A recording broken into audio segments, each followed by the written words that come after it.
નમસ્કાર, ગુજરાત સમાચાર ટેલિવિઝન દ્વારા પ્રસ્તુત ન્યૂઝ બુલેટિનમાં આપનું સ્વાગત છે। સૌપ્રથમ નજર કરીએ આજના મુખ્ય સમાચાર પર।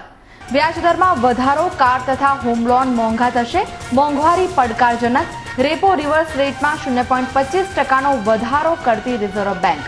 ગુજરાત સરકારને ફટકો, 2002માં સાદિક જમાલ એન્કાઉન્ટર કેસ પણ સીબીઆઈના હવાલે।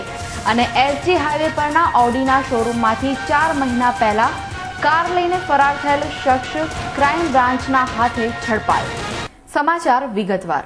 મોંઘવારી પર કાબુ મેળવવા માટે ભારતીય રિઝર્વ બેંકે ફરી એક વખત વ્યાજ દરોમાં વધારો કર્યો છે। આજે રિઝર્વ બેંકે રેપો રેટ અને રિવર્સ રેપો રેટમાં 0.25%નો વધારો કર્યો છે। જો કે સીઆરઆરમાં કોઈ ફેરફાર કરવામાં આવ્યો નથી। આ વધારા બાદ રેપો રેટ 7.25% વધીને 7.50% થયો છે તથા રિવર્સ રેપો રેટ 6.25% વધીને 6.50% થયો છે। રિઝર્વ બેંકના આ નિર્ણયથી લોકો દ્વારા લોન પર ભરવામાં આવતા ઈએમઆઈમાં પણ વધારો થઈ શકે છે। રેપો રેટ તથા રિવર્સ રેપો રેટ બેંકો અને રિઝર્વ બેંક વચ્ચે થનારી લેવડ દેવડ પર લાગનારું વ્યાજ છે। નોંધનીય છે કે આરબીઆઈ આ 18 મહિનામાં 10મી વખત વધારવાનો નિર્ણય કર્યો છે। લોકપાલ બિલના 2 ડ્રાફ્ટ તૈયાર કરવાની વાત સરકારના પ્રતિનિધિઓ દ્વારા કરવામાં આવી રહી છે, જેનાથી સામાજિક કાર્યકર અન્ના હજારેને ગુસ્સો આવી રહ્યો છે। તેમના કહેવા પ્રમાણે સરકાર તેમની સાથે દગો કરી રહી છે। સરકાર તેમની વાતો પરથી ફરી ગઈ છે। તેમણે જણાવ્યું હતું કે 2 ડ્રાફ્ટ કેબિનેટ સમક્ષ મોકલવાની વાત કરીને સરકારે તેના ઈરાદા સ્પષ્ટ કરી દીધા છે। સરકાર ભ્રષ્ટાચારને નાથવાની ઈચ્છા નથી ધરાવતી। આમ છતાંય હું 16 ઓગસ્ટ સુધી રાહ જોઈશ, પછી મારું આંદોલન શરૂ કરીશ, જેમાં અગાઉના આંદોલન જેટલું જ સમર્થન મળશે। તો બીજી તરફ લોકપાલ બિલ તૈયાર કરવા માટેની સમિતિના સભ્ય અરવિંદ કેજરીવાલે જણાવ્યું હતું કે આ લોકપાલ નહીં, જોગપાલ બિલ ઈચ્છે છે સરકાર, જેથી હવે કેન્દ્ર સરકારે નરમ વલણ અપનાવી જણાવ્યું કે કડક લોકપાલ બિલ લાવીશું 30મી જૂન સુધીમાં।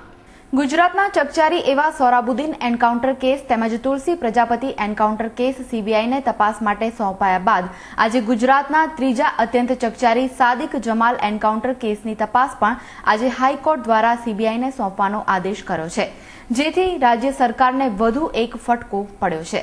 ઉલ્લેખનીય છે કે 2003માં અમદાવાદમાં મૂળ ભાવનગરના સાદિક જમાલ નામના યુવકનું નરોડા વિસ્તારમાં આતંકવાદી તરીકે ક્રાઇમ બ્રાન્ચે ઠાર માર્યો હતો। આ અંગે તેના પિતાએ 2006માં હાઈકોર્ટમાં રીટ કરીને સાદિક એન્કાઉન્ટરની તપાસ સીબીઆઈને સોંપવાની માંગણી કરી હતી। ઉપરાંત મુંબઈનો પત્રકાર ટિરોડકરે મુંબઈની મકોકા અદાલતમાં એવો ઘટસ્ફોટ કર્યો હતો તેમજ સોગંદનામું દાખલ કરી તેણે સાદિકને મુંબઈ પોલીસના હવાલે કર્યો હતો। ત્યારબાદ મુંબઈ પોલીસે તેને ગુજરાત પોલીસને સોંપી દીધો હતો, જ્યાં ગુજરાત પોલીસ દ્વારા તેનું એન્કાઉન્ટર થયું હતું। આ કેસમાં ડીજી વણઝારા, તરુણ બારોટ સહિત 13થી 14 પોલીસ અધિકારીઓ કર્મચારીઓની સંડોવણી હોવાનો આક્ષેપ કરવામાં આવ્યો હતો। કેસની સુનાવણી બાદ ગુજરાત हाईकोर्ट તેની તપાસ सीबीआई ने सौंपा हुक्म करो हतो। खास कि 2003 के बाद इस केस में किसी प्रकार का इन्वेस्टिगेशन हुआ ही नहीं था, बल्कि इसे एक मुठभेड़ बताया गया था और हकीकत तो ये था कि ये कोई मुठभेड़ था ही नहीं, बल्कि एक फर्जी मुठभेड़ था। इसीलिए गुजरात पुलिस के तहकीकात के ऊपर हमारा कोई भरोसा था नहीं, इसीलिए हम लोग ने सीबीआई का मांग किया था। और मैं मानता हूँ कि देर सही, लेकिन सब्बीर सादिक और उनके फैमिली को डेफिनेटली न्याय मिला है आज के जजमेंट से। एसजी हाईवे पરના ઓડીના શોરૂમમાંથી 4 માસ અગાઉ ટ્રાયલ લેવાના બહાને ઓડી કાર લઈને એક શખ્સ ફરાર થઈ ગયો હતો।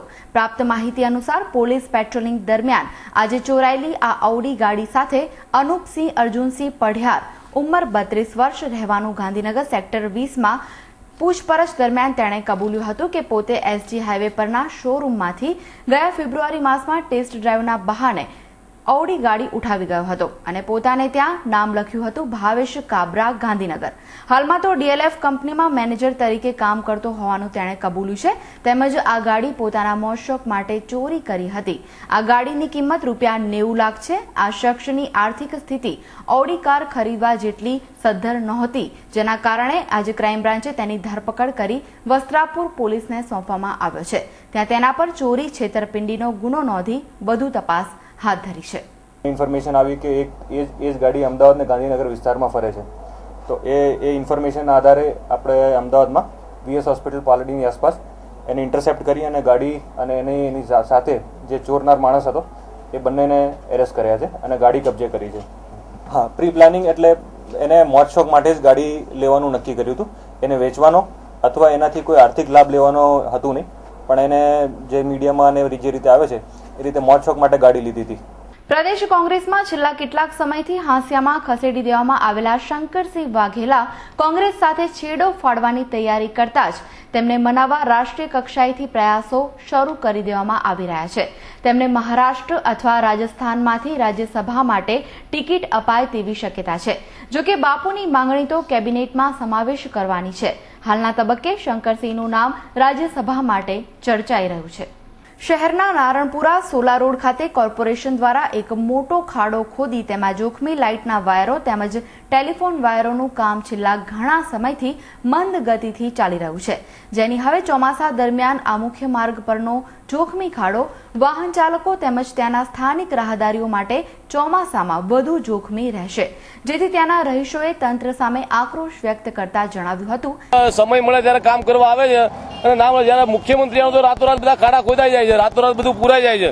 કોઈ વીઆઈપી હોય તો તાત્કાલિક રોડ બની જાય છે અને આ છેલ્લા કેટલાય સમયથી આ ખાડો ખોદીને મૂકે છે. એમાં બીજું તો કઈ નહીં, ગટરની લાઈન અને પીવાના પાણી લાઈન એક થઈ જશે, કોલેરા ફાટી નીકળશે, ગરમીની સિઝન છે, કોઈ બીમાર પડશે, મૈડો થઈ જશે અને લોકો ટેન્શનમાં આવી જશે. એટલે અમારી તંત્રને ખાસ વિનંતી છે કે ભાઈ આ તાત્કાલિકપણે ખાડાનું કામ તાત્કાલિક પૂરું કરે. એક બાજુ વરસાદ આવવાની તૈયારી છે. ચોમાસા દરમિયાન શહેરના અંડરપાસમાં પાણી ભરાતા તેમજ તેનો ઝડપી નિકાલ થાય તે માટે મ્યુનિસિપલ તંત્ર દ્વારા શહેરના દરેક અંડરપાસમાં પંપ મુકાશે તેમજ ખાસ લીલી તથા લાલ લાઇટ સિગ્નલ મૂકવામાં આવશે, જેના કારણે ત્યાંથી પસાર થતી વ્યક્તિઓને જાણ થઈ શકશે કે અંડરપાસમાં જવું કે નહીં. શહેરના અખબારનગર, ઉસ્માનપુરા, ભાર્ગવનગર અંડરપાસ પાસે આવું લાલ લીલું સિગ્નલ મૂકવામાં આવ્યું છે. લાલ સિગ્નલ ભયજનક સ્થિતિમાં ચાલુ રહેશે. લીલી બત્તીથી વાહન ચાલકો સરળતાથી જઈ આવી શકશે. છેલ્લા 4 દિવસથી દક્ષિણ ગુજરાત અને સૌરાષ્ટ્રમાં સતત વરસાદ પડી રહ્યો છે, ત્યારે રાજ્યના અન્ય ભાગોમાં પણ ગાજવીજ સાથે ઝાપટા પડવાની શક્યતા હવામાન વિભાગે વ્યક્ત કરી છે. આજે સવારથી જ મોટા ભાગના શહેરોમાં વાદળછાયું વાતાવરણ રહેતા ગરમીમાં ઘટાડો નોંધાયો હતો. આગામી 24 કલાક દરમિયાન રાજ્યમાં છૂટાછવાયા વરસાદ પડવાની આગાહી હવામાન ખાતા દ્વારા અપાઈ છે. આજે શેર બજારમાં મંદી જોવા મળી હતી. આજે સેન્સેક્સ 18,060 પર ખુલ્યો હતો. દિવસભરની વેચવાલીના પગલે સેન્સેક્સ નીચો રહ્યો હતો. દિવસ દરમિયાન સેન્સેક્સ 17,958 થી 18,155 વચ્ચે રહ્યો હતો. દિવસના અંતે સેન્સેક્સ 146 પોઈન્ટ ઘટીને 17,985 પર બંધ રહ્યો હતો, જ્યારે નિફ્ટી 50 પોઈન્ટ ઘટીને 5,396 પર બંધ રહ્યો હતો. અને હવે જોઈએ આજના હવામાન સમાચાર. આજનું અમદાવાદનું મહત્તમ તાપમાન 38 ડિગ્રી સેલ્સિયસ અને લઘુત્તમ તાપમાન 29 ડિગ્રી સેલ્સિયસ રહ્યું હતું, જ્યારે બરોડા મહત્તમ 36 ડિગ્રી, લઘુત્તમ 28 ડિગ્રી, સુરત મહત્તમ 31 ડિગ્રી, લઘુત્તમ 27 ડિગ્રી, રાજકોટ મહત્તમ 37 ડિગ્રી, લઘુત્તમ 28 ડિગ્રી અને ભુજનું મહત્તમ તાપમાન 36 ડિગ્રી સેલ્સિયસ અને લઘુત્તમ તાપમાન 27 ડિગ્રી સેલ્સિયસ રહ્યું હતું. તો આ સાથે જ ગુજરાત સમાચાર ટેલિવિઝન દ્વારા પ્રસ્તુત ન્યૂઝ બુલેટિનમાં આજે બસ આટલું જ. આવતીકાલે ફરી મળીશું આ જ સમયે આ ચેનલ પર. તો ત્યાં સુધી મને રજા આપશો. નમસ્કાર.